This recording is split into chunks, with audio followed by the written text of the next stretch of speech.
Hello, everybody. Thank you for joining today's webinar. We're going to get started momentarily. I'm watching the attendees list, and that number is kind of still growing, so I'm going to give it a couple more minutes here for these enrollment numbers to level off and plateau. So we'll get started in about 2 or 3 more minutes. Glad you guys are here. We're pretty excited today, so hang tight. We'll get started momentarily.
All right, hello everyone, good morning. My name is Trevor Pope. I'm the competition master for the CoderZ League, as well as the customer success manager here at CoderZ.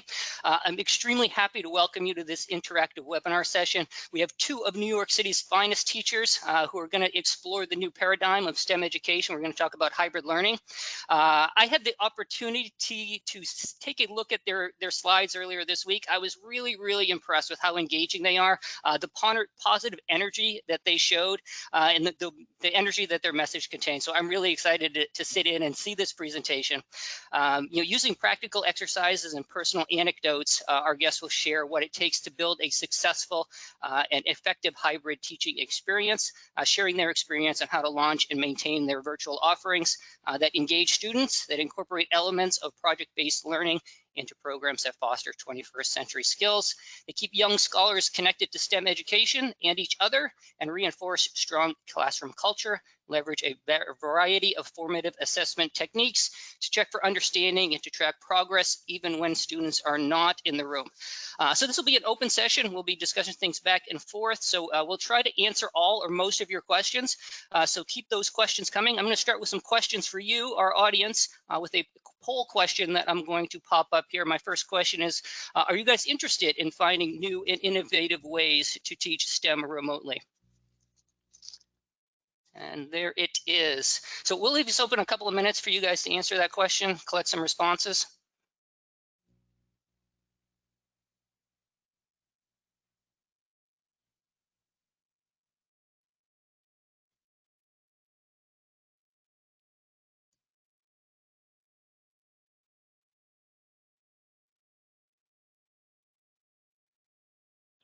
Still see these responses come in. So 97% people said yes to this question right now. It seems like there's a lot of distance learning programs being implemented, or hybrid learning programs being implemented. Our speakers will hopefully answer those questions and give you an idea of what they've been doing this year or the end of last year with their classroom. I have a second poll question for you as well, so let me find that and open that. Close this one. We will open our second poll question, which is, here we go. Are you interested in teaching coding and STEAM skills through virtual robotics and online competitions? So again, we'll leave this open for about 30 seconds or so.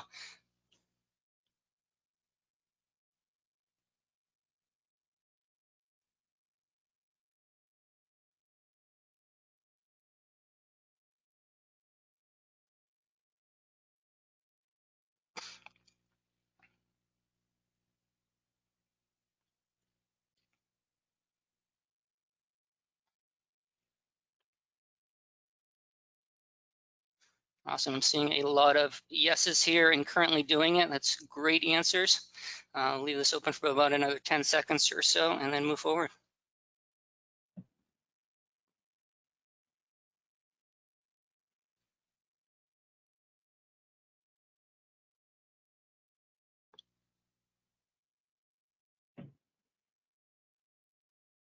All right, I'm going to close this poll. There we go. So but right now, there's a lot of variables. Many schools have not formally defined an action plan for 2021 or 2020-2021 school year. One way or another, we do know that school is going to happen in some format, and it's up to you as the teachers to plan, have multiple plans, and be ready for anything when those are implemented. So let me introduce our speakers. So first, the Knowledge is Power program, commonly known as KIPP, is a network of free open enrollment college preparatory schools in low-income communities throughout the U.S. KIPP is America's largest network of public charter schools, currently with 256 schools across the U.S., and they educate approximately 100,000 students. Let me tell you about our guest today. Jane Chavez is a K-4 science teacher at KIPP Seek Academy in Newark, New Jersey. Ms. Chavez started her teaching career in 2014 as a special education teaching assistant and went on to teach 5th and 8th grade math. Ms. Chavez gained her Bachelor of Science degree in Health Sciences from Rutgers University and earned her Master's of Arts in Teaching from Relay Graduate School of Education. Ms. Chavez is committed to bringing joyous and rigorous science discovery learning to students of all ages. Wyman Koo is an elementary science and robotics teacher at KIPP Infinity Elementary School in New York City. Mr. Koo has led the way in developing and managing cyber robotics programs that students have come to love. Recently featured in a Chalkbeat New York article, Mr. Koo is recognized for having used the disruption of COVID-19 closures to foster the kind of innovation that leads to lasting engagement. For those of you who are not familiar with CoderZ or CoderZ League, let me tell you a quick bit about us. CoderZ is a powerful, easy-to-use, award-winning online platform through which students learn valuable STEM skills such as coding, robotics, and physical computing. CoderZ is designed for use in the classroom or through a wide range of remote learning environments. You can learn more about the curriculum, including our robust teacher training resources at gocoderz.com. It's all one long word, GoCoderZ. CoderZ League is an annual virtual robotics competition that brings schools from all over the world together to compete as teams. The competition is for students in grades anywhere from 5 to 12 and is a proven way to motivate student learning, engage all students in coding, and foster important skills in communication and teamwork. You can learn more about CoderZ League at coderzleague.com. A few technicalities before we begin, and I turn the presentation over to Wyman and Jane. You can add your questions in the question box located into the GoToWebinar control panel. You guys should have a questions pane there where you can ask questions. I'll do my best to organize these questions and relay them to our panelists as we conclude our presentation. So are you guys ready? Let's get this webinar started. Learn from two of those best. Guys, keep those questions coming. Jane and Wyman, I'm gonna disable my webcam here, but the audience is all yours. Great. Thank you so much, Trevor, for that warm introduction.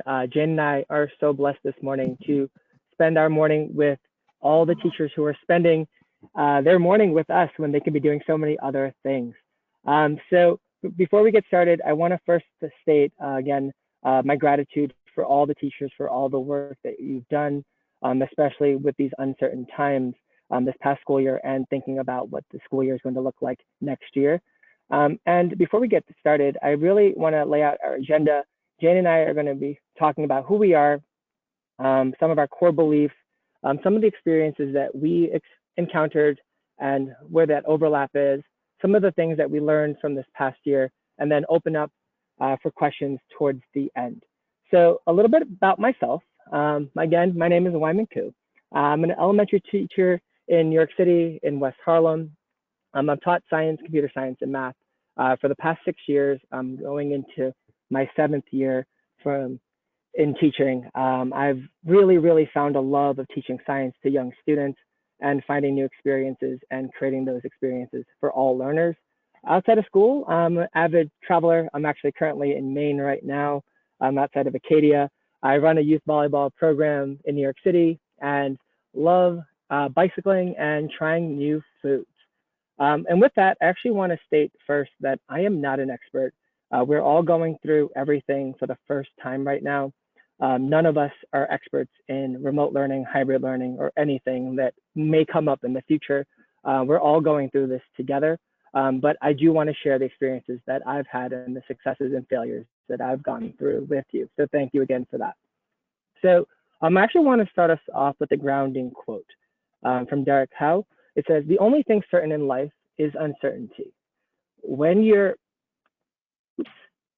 fearful of the unknown, what you're really unsure of is your ability. Replace that fear with curiosity. What success or great outcome can come from this? What can I learn about myself that will help me reach my goals?" And I start off with this quote because, again, we don't know what school is going to look like for many of us. Many of us teach in different areas of the country, different types of student populations, different types of funding opportunities, different types of schools. And what we're going to know is going to continually change. Myself, I'm waiting for the governor to release information in 2 weeks for even what school is possibly going to look like, as are many of you. So as we can dwell on what we don't know, I really want us to spend most of my time, and what I try to do is think about what I do know about myself and what we can possibly do. So with that, I think a lot about my core beliefs. So these are the 3 core beliefs that are really going to shape what I think my teaching experience is going to be like next year. I want to be able to try new things. Again, there's never been a time to try and innovate in education more. This is the first time where we've gone through any of this. And school, as we know it, has changed a lot and may continue to change as we move forward. I also want to assume the best. And instead of thinking about what can't work, I want to think about what can work moving forward. I know when I got the message in the middle of March that we were going to stop school, and it was going to be maybe 2 weeks, and then it was prolonged until the entire school year, I kept on thinking about all the things that we couldn't do. And now how that impacted me as a teacher. And not until I got to the point where I can refocus my mind and think about what can work, did my experience with remote teaching become a lot stronger. And lastly, I want us to be able to listen. Communication is a two-way street. It's not like the crosswalks of Tokyo where people are going in every single direction. But you want to take information from everything that's around you and not just one source or yourself. So I'm going to go through each of these core values and show some examples of things that pertain to my teaching experience with remote learning over this past year and things that I'm going to use thinking about next year. So like I got all this hoopla from like all these and local press and stuff because we were trying to think about what we were going to do to introduce new content and how we can make remote learning feel like a community. And when everybody is communicating through a computer screen like we're doing now, and the sense of community is a little bit lost, the power of seeing a face, the power of doing things and getting up from a chair really became super strong. So one of the examples that we were able to do is we had students act out and think about things that they can do to kind of perform and share out, not just things in terms of like form and answer, but really getting to see each other and share different things. So I'm going to play a short video of a student, Chloe, who is acting out the 3 phases of matter, where she's doing some interpretive dance, but also acting out different things to kind of highlight the different things that she's able to do. So let me pull that up for you guys.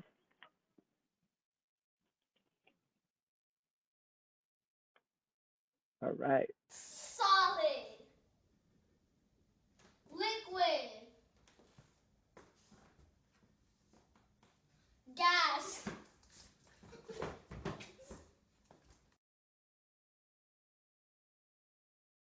And that's a super simple video where she's going through the phases of matter, and instead of having her label diagrams and identify certain things or answer questions and through multiple choices or open responses, we're having kids do physical activities, and they would watch these videos of each other so that they can build that sense of community. And these are things that we weren't necessarily able to do due to space limitations in school.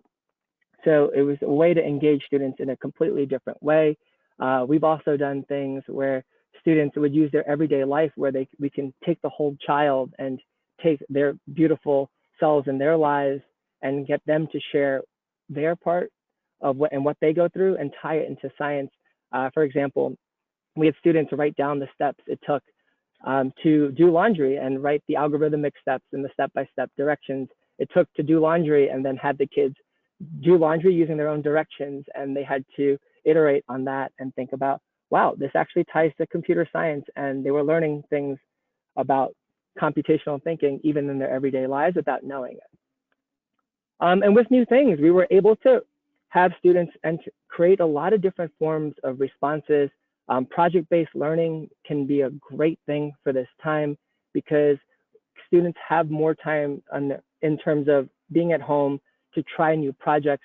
We have students create movies to show natural disasters with projects they had at home. We had student tutors like Melanie who taught different parts of our lessons to other students.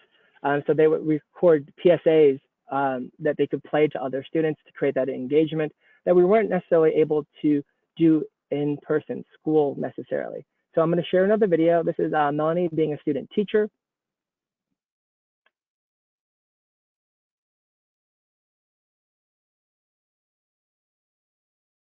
I think it should be popping up soon.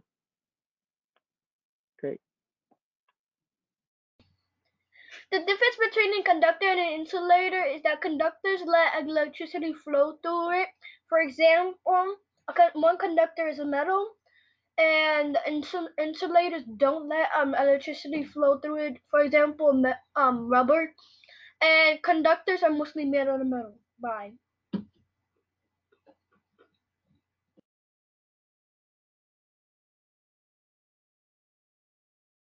It's so great because students build a sense of pride and community, and they know that other people are able to see what they're doing.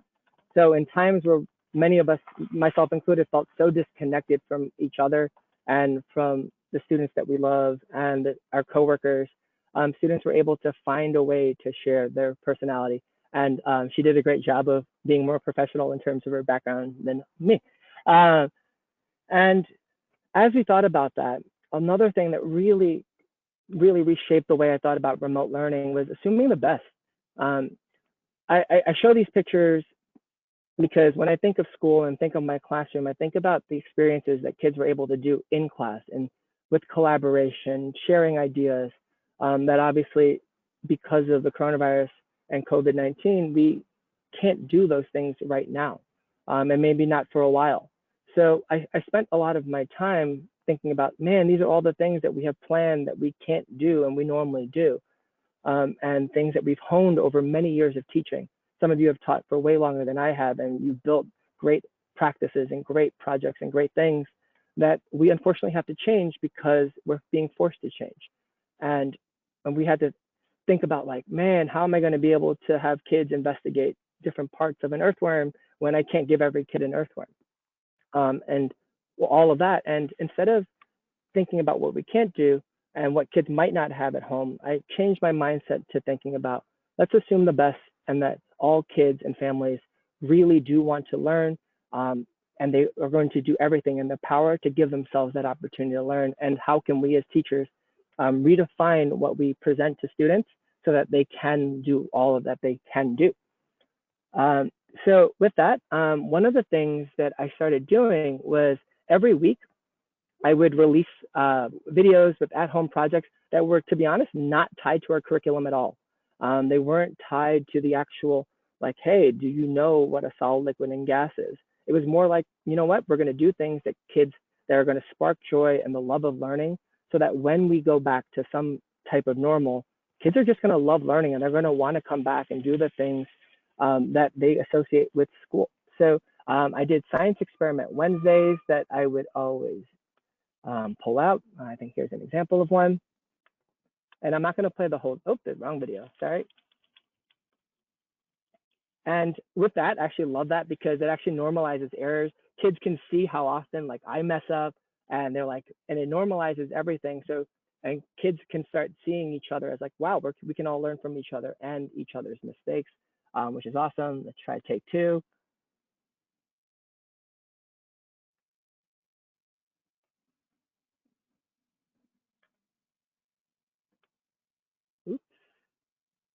Okay, still failing. Let's try take 3.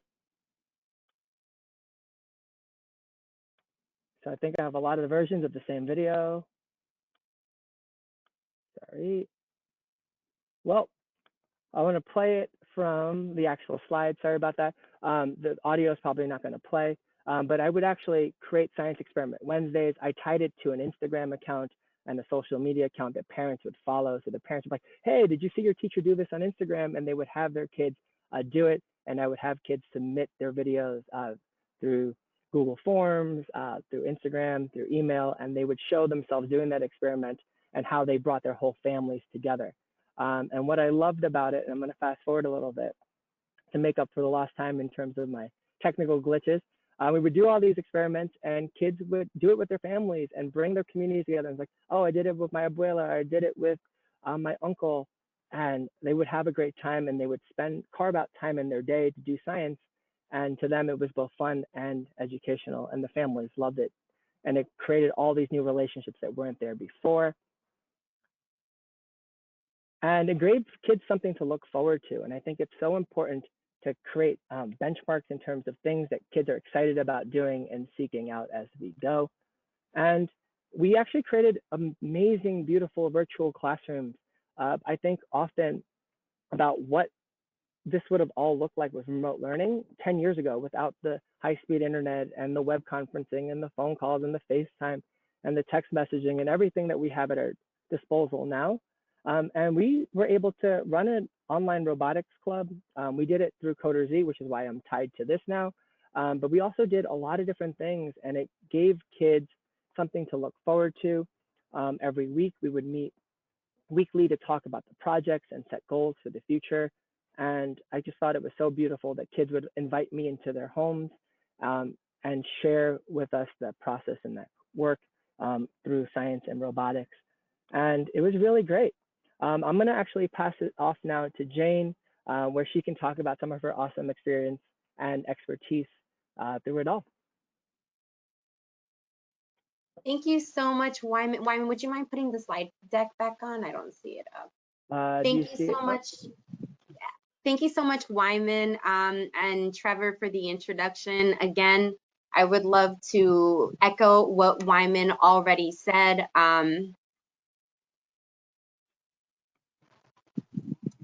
What Wyman already said about, let me just pick up where we left off here. What Wyman already said about the opportunity and just the ability to come and present with you guys and work with you guys. I'm extremely grateful. Again, my name is Jane Chavez, and I am the K-4 science teacher at Seek Academy, and I've had the wonderful opportunity to grow with my babies for the last 3 years. At Seek Academy, I am entering my 7th year of teaching, and this is something that's I'm really, really excited about. This new frontier of education is something that I never imagined. I wasn't in the education. I didn't start out in the education world. I did a couple of other different experiences that eventually brought me to the education world. But something that I've always thought about is the ability to be a learner, which I'll share in a second. A little bit about me. I am a science geek at heart. Oops, sorry about that.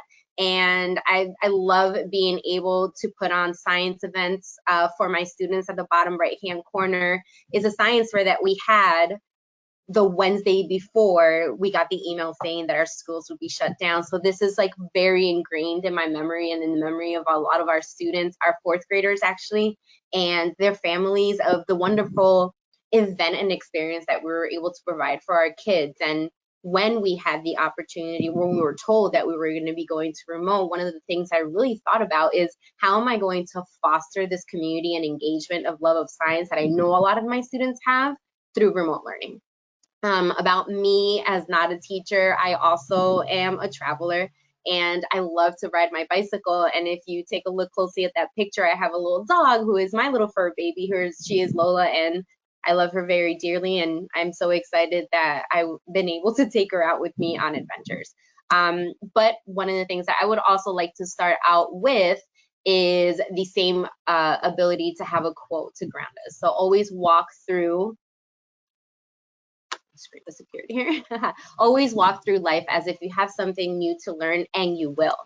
And also do the best you can until you know better. And then when you know better, do better. It goes back to what Wyman was talking about, that this is a completely new frontier for all of us. Starting in August or September, whenever our schools or your schools go back, we're all going to be first year teachers.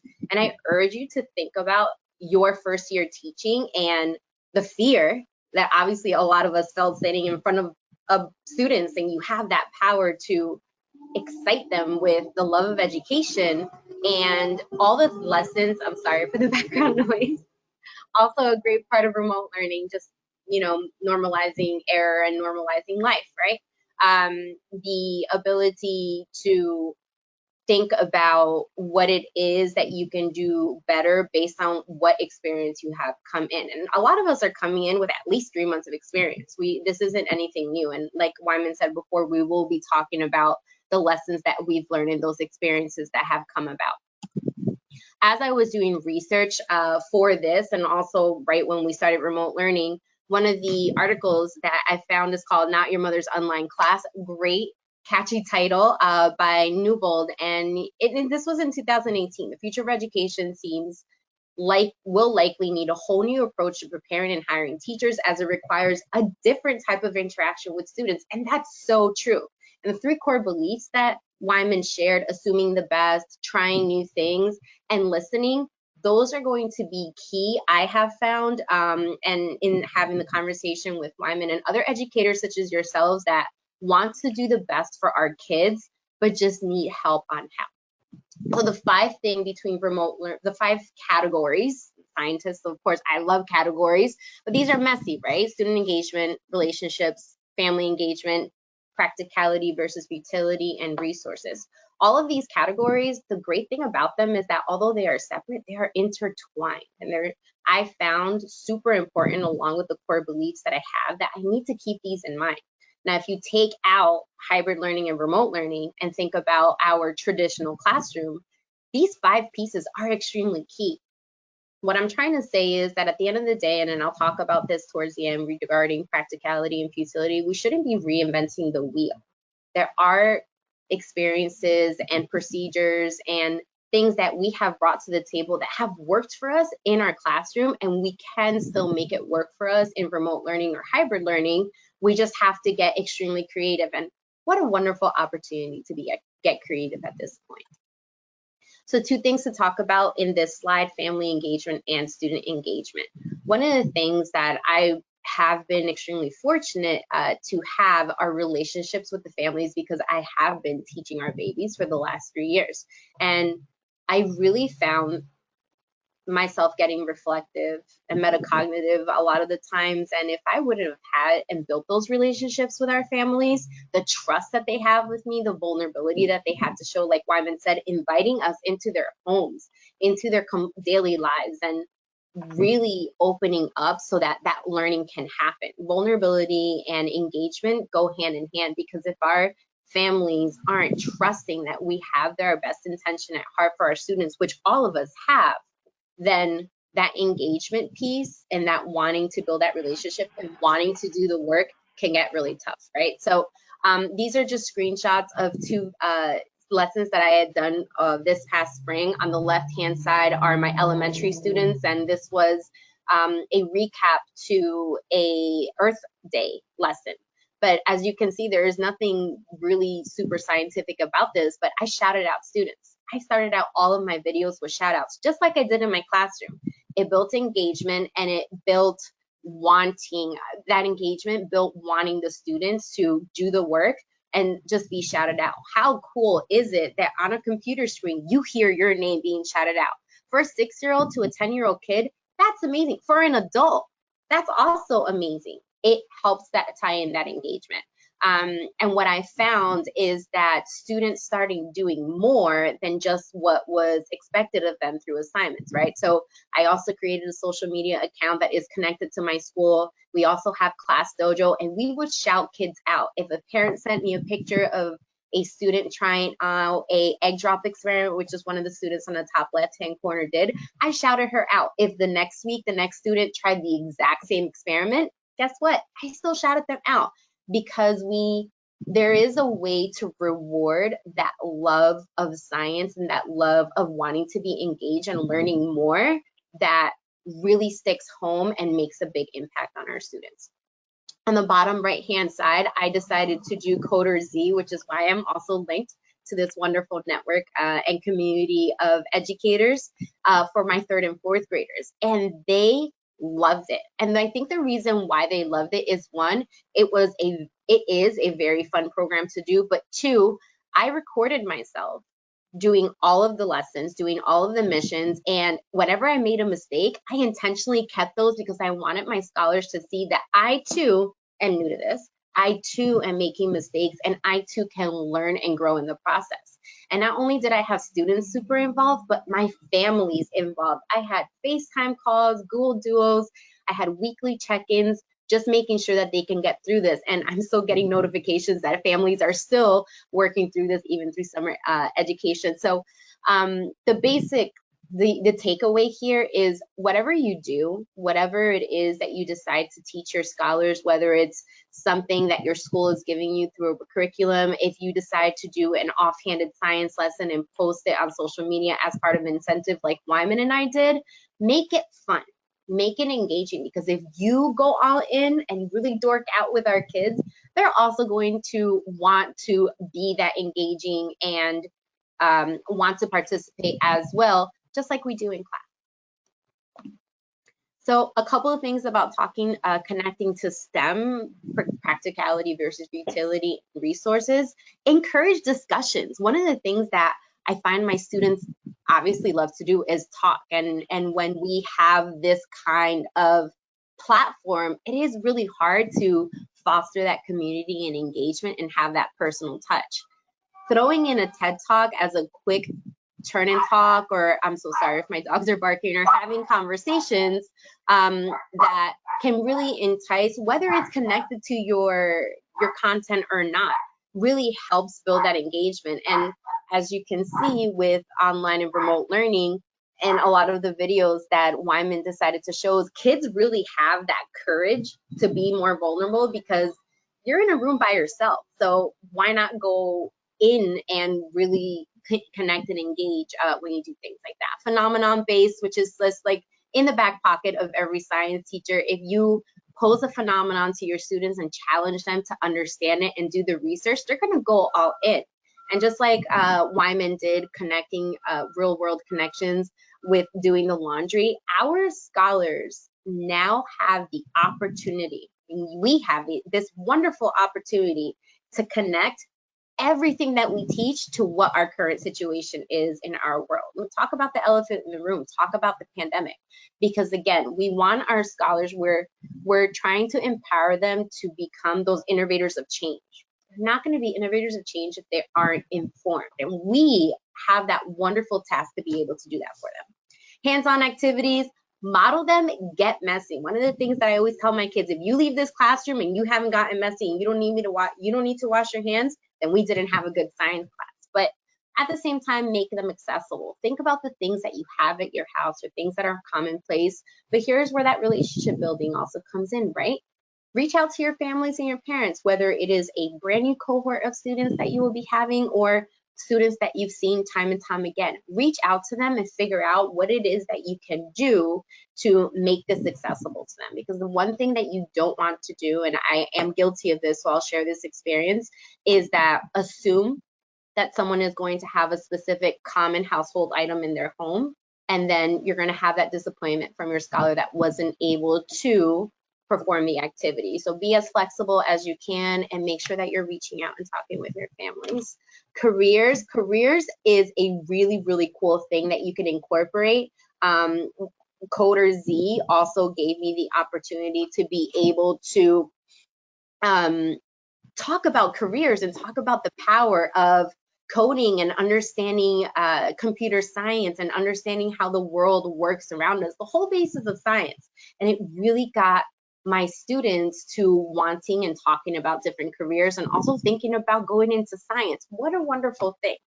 Project-based learning, as we are all teachers that are project-based workers or students or advocates, our students can work on project-based learning. And there are a ton of projects that you can have kids do that they can work on consistently and without them knowing it. And all of you, I'm sure, have much more educational experience coming from all walks of life.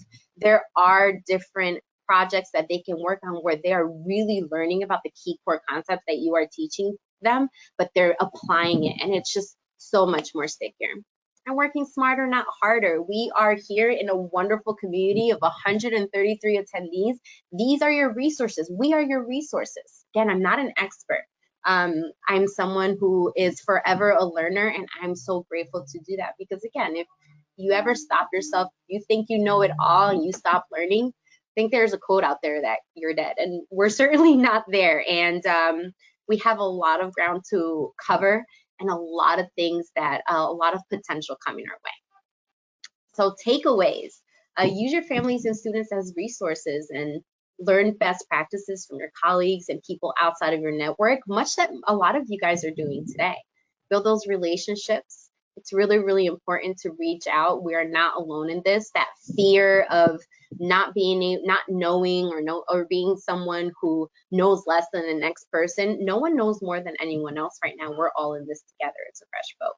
You are not alone. You are extremely resourceful, and you are making an impact. And don't forget those core values of being yourself and assuming the best of your students and families, but also of yourself and of your school and what is going on.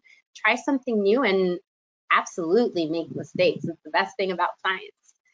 Thank you guys so much for taking the time out of your summer and attending this webinar, and also sending in all these wonderful questions that I hear we're about to jump into. Thanks, Jane. Many thanks to both you, Jane and Wyman, for such an inspiring conversation. I think that the kind of one of the biggest takeaways that I get, and in this uncertain times, we need to bond as a community, and just your positive energy, your leadership as a teacher must have a great impact on your students. So for you guys, the audience, you may have heard them, Wyman and Jane mention CoderZ. It's how we were introduced to them as teachers. They signed up for a summer promotion we had going on, used the platform, and it was really great to see their student engagement levels. And from our side of the screen, we realized they're doing something right in the classroom, is how we get connected, how we were introduced to them. So I'm going to ask a poll question here, is to have you guys heard of CoderZ, CRCC, and or the CoderZ League here. So let me. Yep, so I just popped that up there.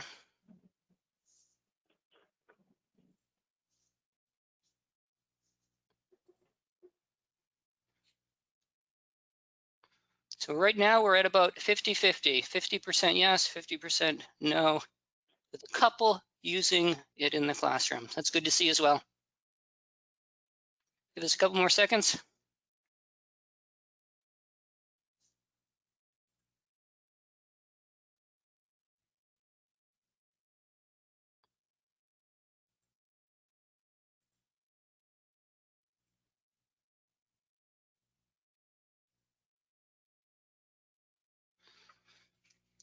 All right, for you, those of you who are not familiar with CoderZ, it's a powerful, easy to use software platform. It's award-winning digital curriculum that teaches valuable STEM skills such as coding, robotics, and physical computing. CoderZ is based in Blockley. It's a forgiving and easy to learn programming tool with Java or Python as the underlying code behind it. Gamified missions makes coding virtual robotics engaging, competitive, and fun. And teachers from any background can use it. You don't have to be a coder. You can be a science teacher. You can be a chemistry teacher. You can be a math teacher. Anybody can use it. And CoderZ League is a platform used for, or CoderZ is the platform used for the CoderZ League competition.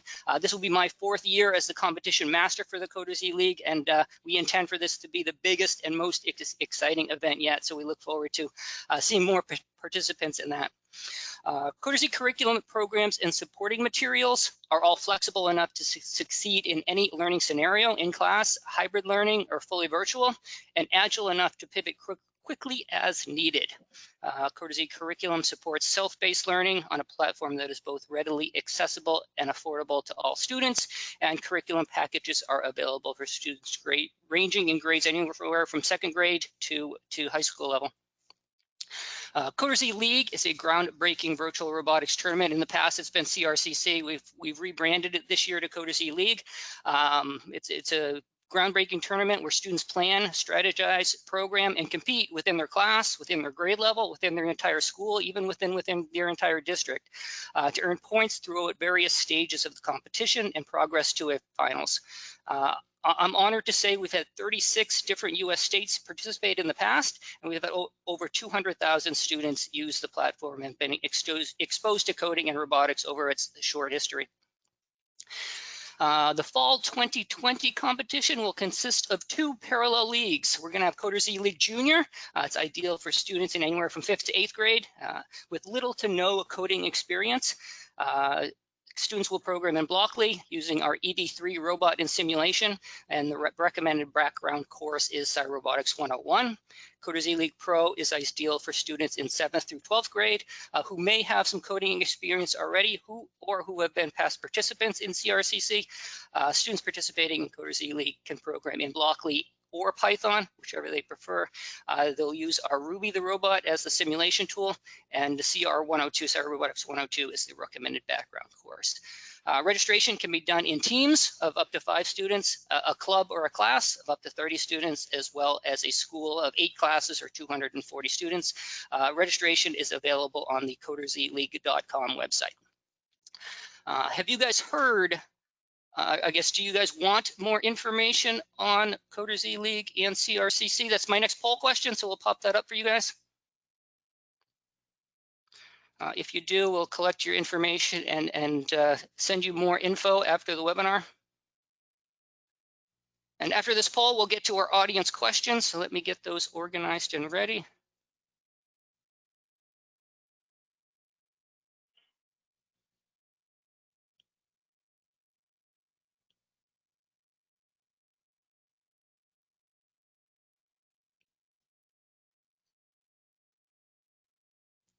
I'm seeing a lot of yeses, that's good.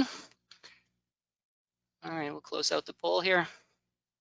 And I will stop sharing my screen and get to our Q&A session. So this first question comes from Meg. It's more for Wyman. What platform did you use to make your kids create and share your videos? Was it a Flipgrid or was it something else?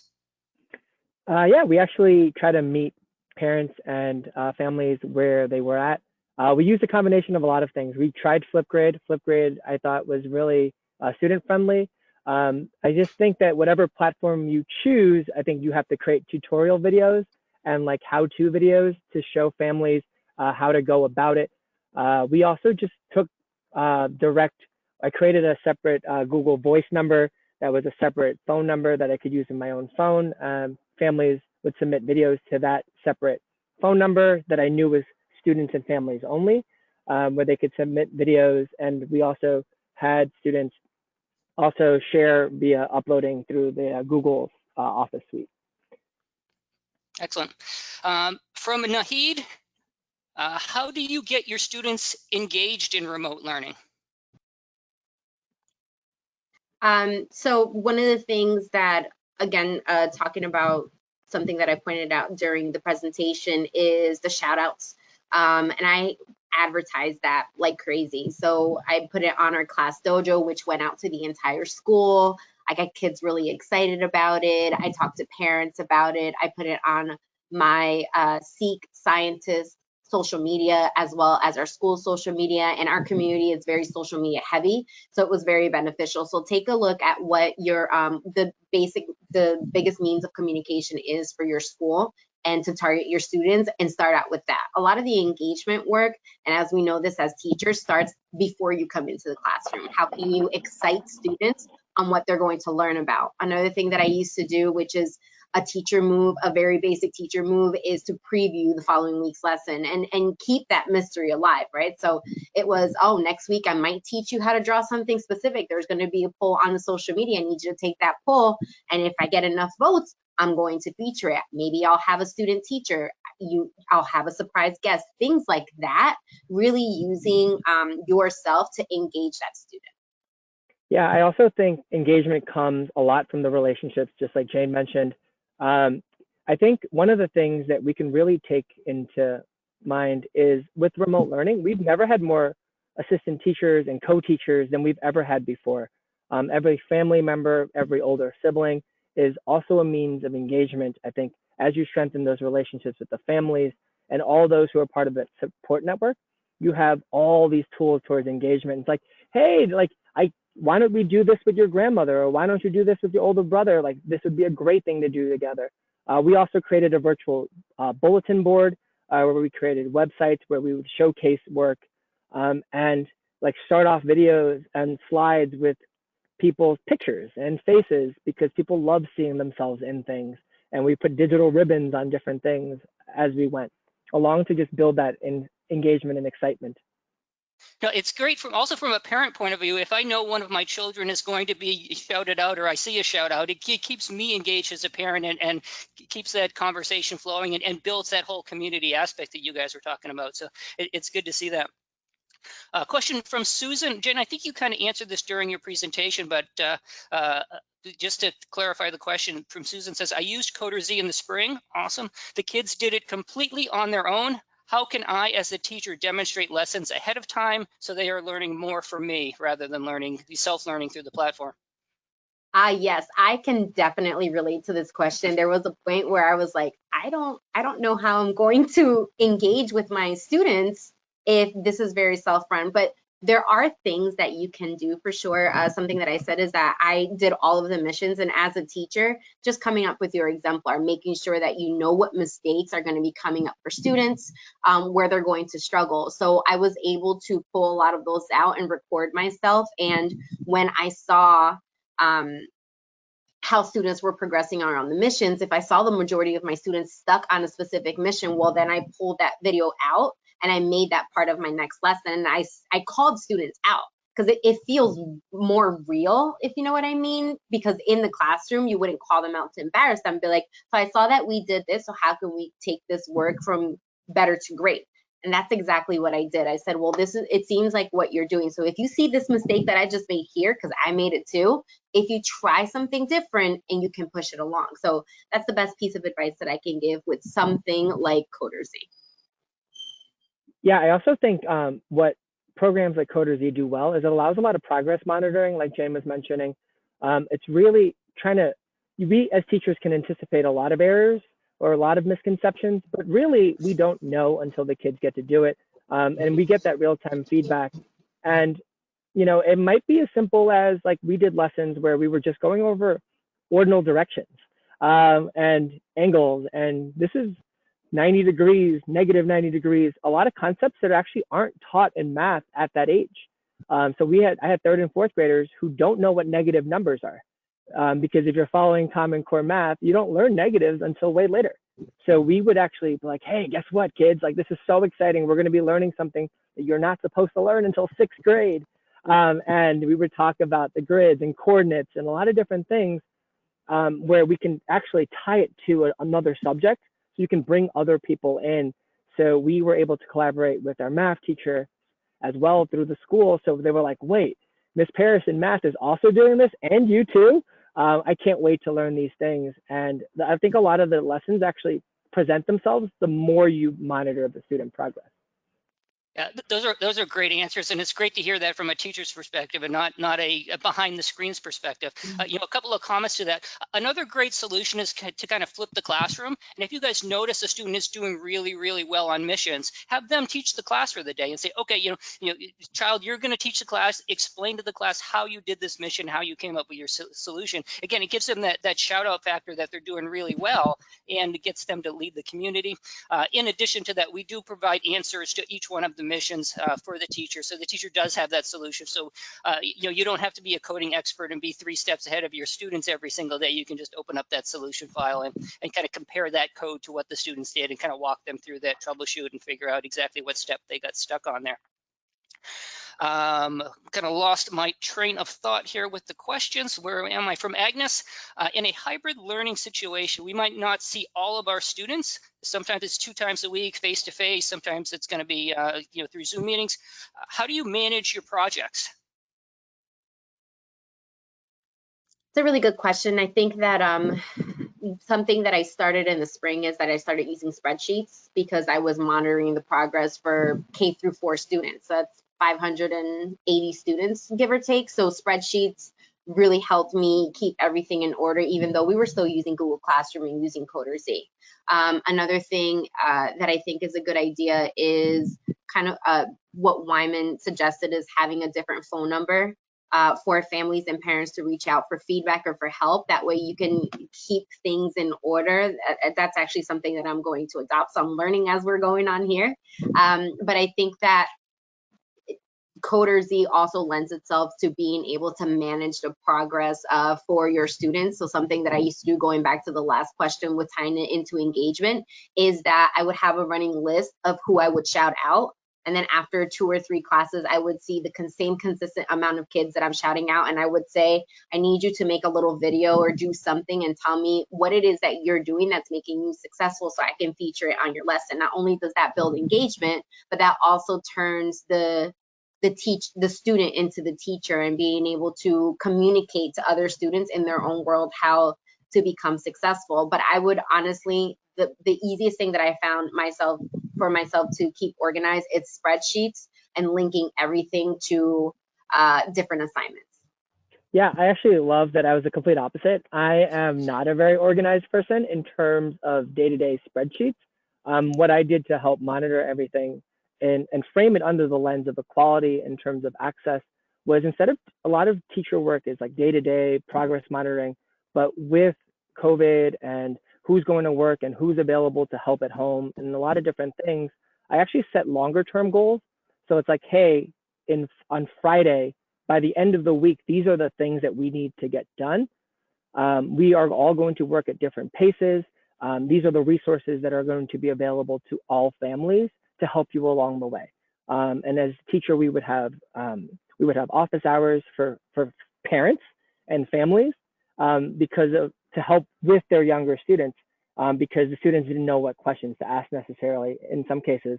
But we would also have student-facing resources as well, in terms of like anchor charts and notebooks and vocabulary sheets and glossaries that kids can access as well. And at the end of the week, it's like, hey, here's the checklist. These are the 4 things that need to get done. One might be an assignment that was written. One might be a video. One might be a coding project through CoderZ. Another thing might be, here's an optional experiment you can do if you finish all these 3 things and you have time to engage in something fun. And through that, it allows people to work at different paces. And as a teacher, I didn't feel that I had to chase kids down every single day at a certain time, be like, hey, did you do this? Did you see this? But I can monitor over the course of the week so that I still had a checkpoint to see like, hey, are they understanding what we're trying to get through to the students and families at the end of the week? Awesome. I absolutely agree. Yeah, well, I mean, I think this question is more for you. So you mentioned you had a robotics club. How are you restructuring that this year for an online robotics club? Yeah, so the greatest thing is we actually restructured it for last year because the demand for it was so high. The kids, we started it in person, but the kids wanted to continue it. And what we did was we actually just kind of took the pulse of everybody. We used video conferencing software. We use CoderZ, which has visual representations, so kids can actually see different things. There are some open-ended projects you can actually also do as well that are outside of the actual missions themselves. And I would actually ask the kids to even come. I'm like, hey, bring a bag of 10 random objects you found in your recycling bin, and we're going to create a tool and try different things. We would teach algorithmic thinking through making peanut butter and jelly sandwiches. We would just kind of come up with a lot of innovative things or just creative things that can attack a lot of the core concepts. You can identify patterns without being in person. So we were like, hey, like I would take a deck of cards and I would deal them out. It's like, hey, are there any patterns that you can identify in this? And they would be like, oh my gosh, it's kind of random. It's like, well, today we learned about randomness and a lot of different things. And you can actually build a lot of that in terms of robotics club without actual physical costly things as well. And one of the positives about this, it actually evened out the field so much because nobody had access to resources really. Everybody was on the same playing field in many ways. And what I loved about it is we had the highest engagement with girls that we ever had, because they were more willing to join virtually than they were in person, in terms of robotics. And we actually had to create a separate section just for girls. And we did a better job of attracting girls into robotics online than we did in person, and it was really great.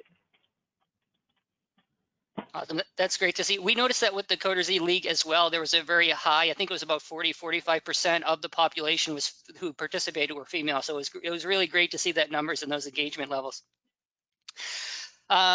Let's see, from Karen, I have used the free version of CoderZ. How do I get a quote? And is there a summer promotion? Karen, great question. Our sales team would love to talk to you. We can certainly, we need to understand how many students you're working with, but we can certainly give you a quote and give you packaging information. I'll make a note here to kind of have one of our sales reps reach out to you and get in contact with you for more information.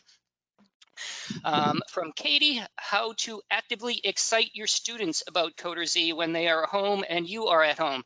It's great to see engagement levels, but how did you keep that engagement level? How did you keep, retain that excitement for your students? So the way that I started out doing this, because I obviously had to tell our students that we weren't going to continue on with the unit that we were learning when we left off before we had to close down schools exactly the way that we were learning it, but I launched it. Like, we launched lessons in school.